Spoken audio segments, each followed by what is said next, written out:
pachiweshe sangane madusura mashanu aita utirwisa ndikati imi ndiri Gandanga ndinovandaye ndiri Gandanga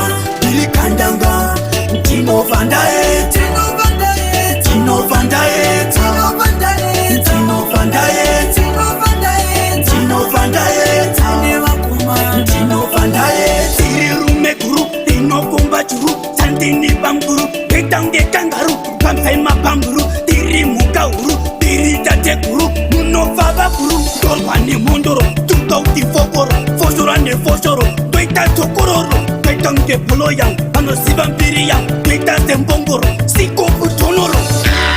ndiri Gandanga ndinovandaye ndiri Gandanga ndinovandaye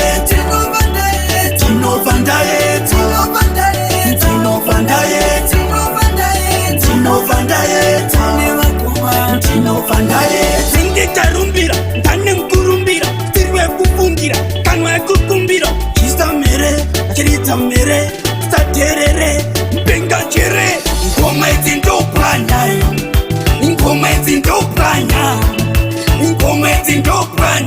simbuche ngoma idzindopranya tabumutimitiya ndiri Gandanga ndinovandaye ndiri Gandanga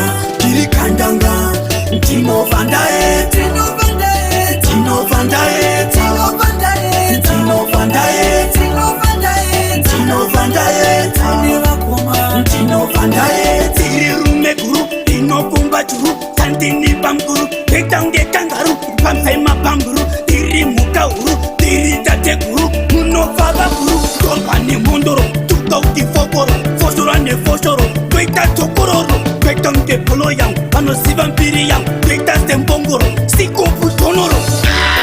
ndiri Gandanga ndinovandaye ndiri Gandanga ndinovandaye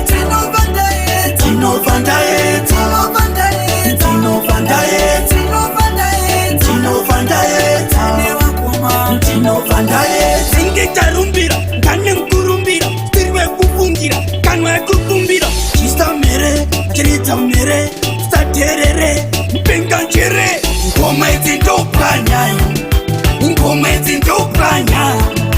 ngoma idzindopranya simbuche ngoma idzindopranya